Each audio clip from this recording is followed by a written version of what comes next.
تو اللہ کا شکر ہے اس پلیٹ فارم سے کتاب و سنت کی آواز بلند ہو رہی ہے الحمدللہ. ہم آپ کے بابوں کو بالکل نہیں مانتے اس لیے کہ آپ بھی دوسروں کے بابوں کو نہیں مانتے.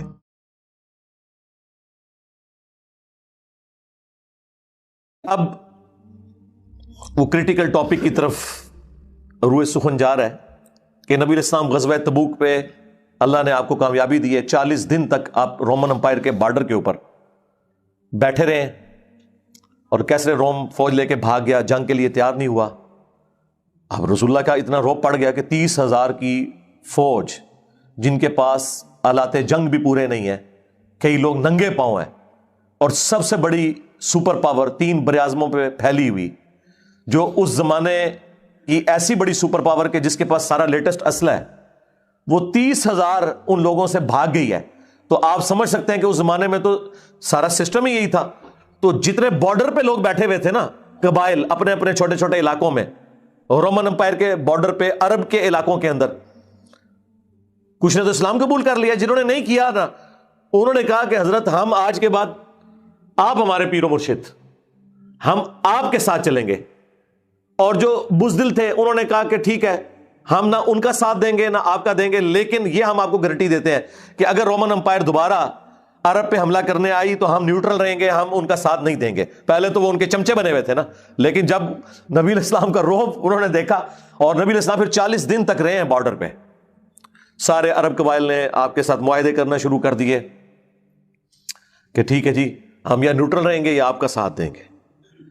اب یہ سب کچھ جب ہو گیا, پیچھے تو تھرتھلی پہ گئی, کیونکہ منافقین میں سے کچھ لوگ تو ساتھ گئے ہوئے تھے جنہوں نے واپسی پہ قاتلانہ حملہ حضور کے اوپر کیا تبوک سے واپسی پہ, اور کچھ پیچھے تھے جنہوں نے مسجد ضرار بنا لی.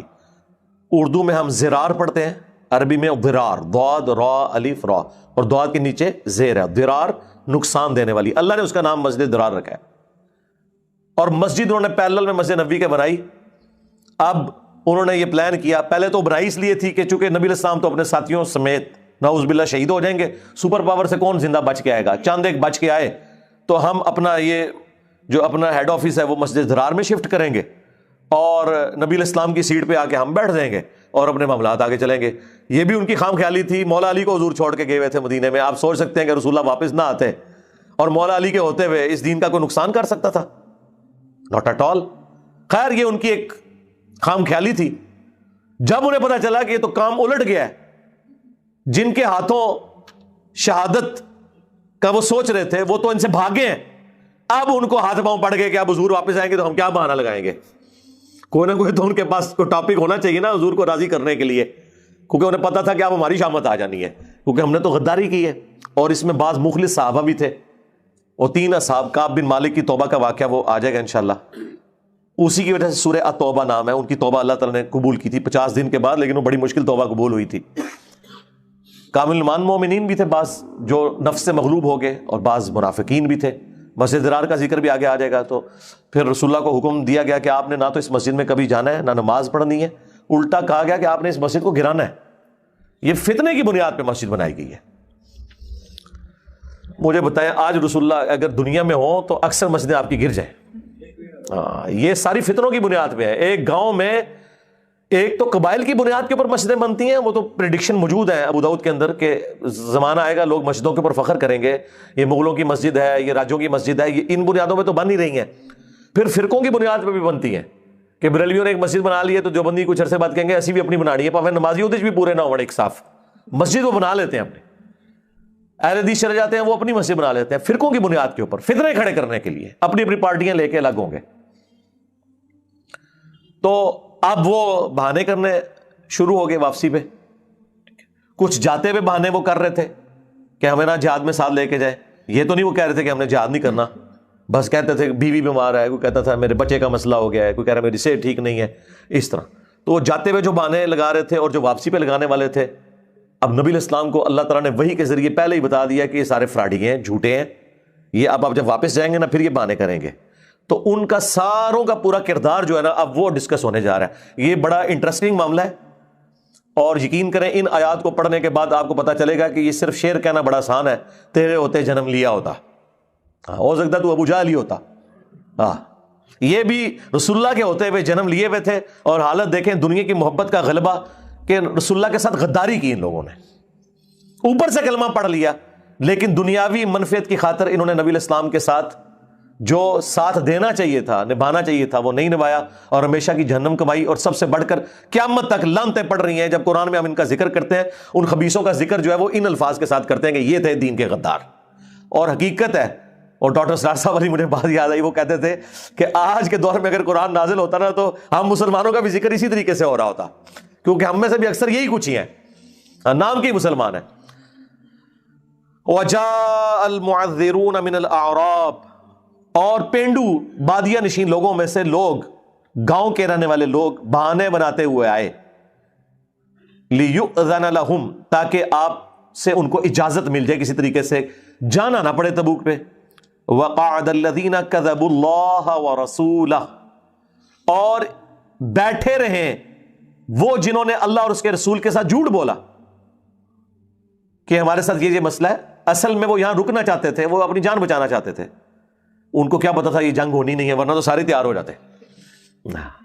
بس یہی تو چیک ہے نا، اللہ تعالیٰ بالکل ایج پہ لا کے نا آزماتا ہے۔ دیکھیں ابراہیم علیہ السلام کو کہاں جا کے اللہ تعالیٰ نے چھری بھی ہاتھ میں چلا دیا، ادھر جا کے کہا کہ ٹھیک ہے جی بس، لیکن ابراہیم کی تو جان نکال دی نا، انہوں نے تو اپنی قربانی، اس لیے اللہ نے کہا کہ ابراہیم تو نے اپنا خواب سچا کر دکھا دیا، ٹھیک ہے نا۔ وہ تو اللہ تعالیٰ نے غیبی معاملہ، بھائی ابراہیم نے تو اپنا حق ادا کر دیا، تو اللہ تعالیٰ بالکل ایج پہ لے آتا ہے۔ حضرت یعقوب علیہ السلام کو دیکھیں، پہلے ایک بیٹا لیا، دوسرا بھی گیا، ٹھیک ہے نا، بالکل ایج پہ لے آئے۔ جب وہ ایج پہ پہنچے نا تو وہاں آپ دیکھیں سورہ یوسف میں آتا ہے، جب ان کو بتایا جاتا ہے نا کہ دوسرا بیٹا بھی گیا، تو وہ کہتے ہیں کہ ہو سکتا ہے قریب ہے کہ اللہ تعالیٰ مجھے سارے میرے بیٹے واپس کر دے، کیونکہ انہیں پتہ چل گیا کہ اب میری تکلیف اس ایج پہ پہنچی ہے جس کے بعد ریلیف ہے۔ ان مع العسر یسرا، ہر مشکل کے بعد آسانی ہے، ٹھیک ہے نا۔ تو وہ بیسیکلی اس کے پیچھے کیا تھا جناب، سیدھی سی بات ہے، اللہ تعالیٰ جو ہے نا جی اپنی محبت میں کسی دوسرے کو شریک نہیں ہونے دیتا۔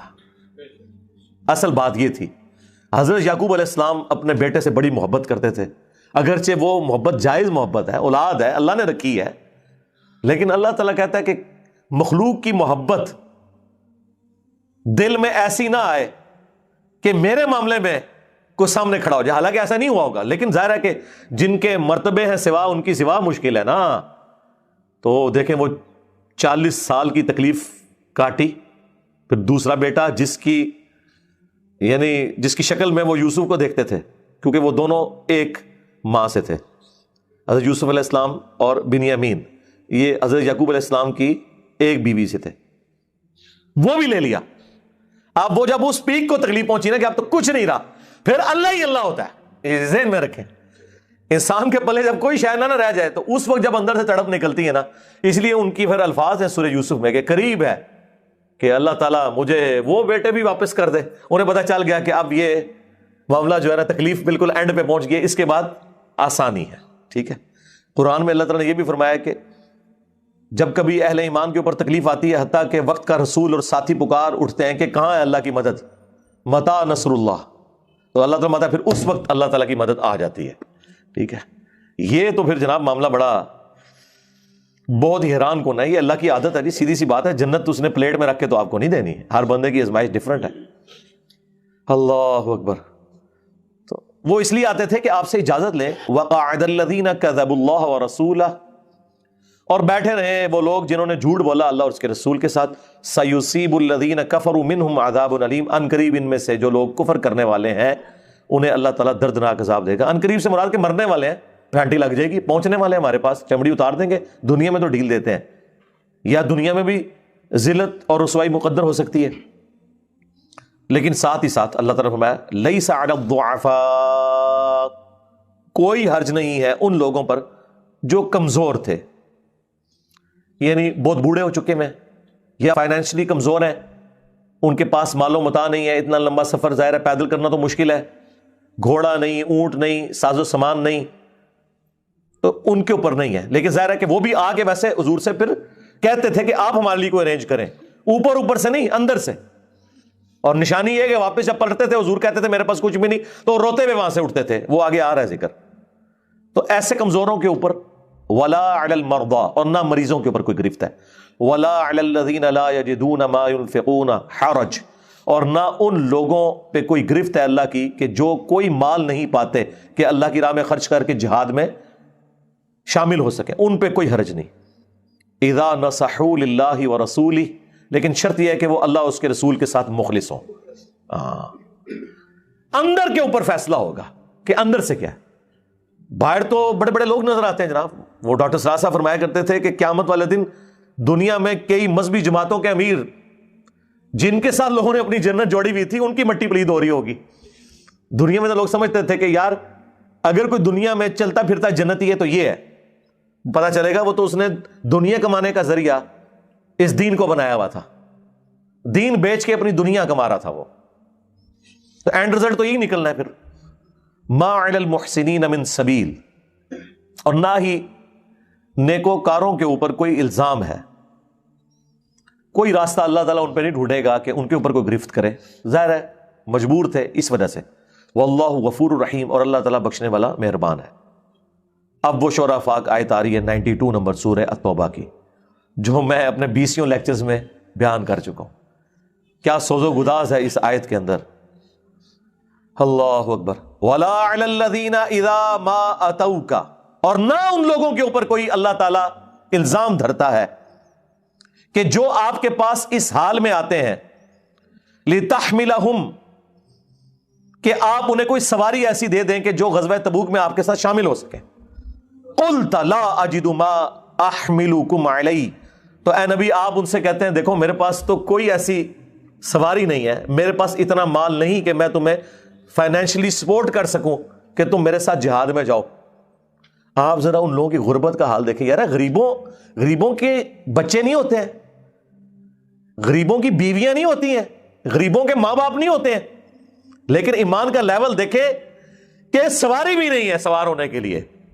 تو پیچھے گھر میں انہوں نے کیا کسی کو دے کے جانا تھا، بیوی بچوں کو اللہ کے سارے چھوڑ کے جا رہے ہیں. اچھا یہ وہ ساری باتیں ہیں جو سنا کے آپ کو تبلیغی جماعت والے بسترے اٹھا کے تو اپنے بابوں کی کتابیں پڑھانے کے لیے رائے لے جاتے ہیں نظام دین. شرم بھی نہیں آتی. ان آیات کا کیا لینا دینا، یا اس طرح کی تکالیف کا کیا لینا دینا تمہارے بزرگوں کی کتابوں کے ساتھ، تمہارے بزرگوں کے نظریات کے ساتھ، تمہارے بزرگوں کی کہانیوں کے ساتھ. یار یہ تو کمیٹڈ لوگ تھے، قرآن و سنت پہ عمل کرنے والے تھے. تم تو صرف زبانی کہتے ہو کہ اللہ کے احکامات کو نبی کے طریقوں پہ پورا کرنا ہے. تو سرکار پھر اس کا اینڈ رزلٹ یہ ہونا چاہیے کہ اعلان کرنے کے بعد قرآن میں سے درس ہو رہا ہو اور نبی کا طریقہ بخاری مسلم سے نماز کا طریقہ تم لوگوں کو بتا رہے ہو. تو دیکھو کیسے چہرے بگڑتے ہیں. وہ آیتیں یہ پڑھ رہے ہوتے ہیں. تو نبی تم ان سے فرماتے ہو میرے پاس کوئی ایسی چیز نہیں ہے کہ میں تمہیں سواری کے لیے دوں اور تم میرے ساتھ جہاد میں شامل ہو جاؤ.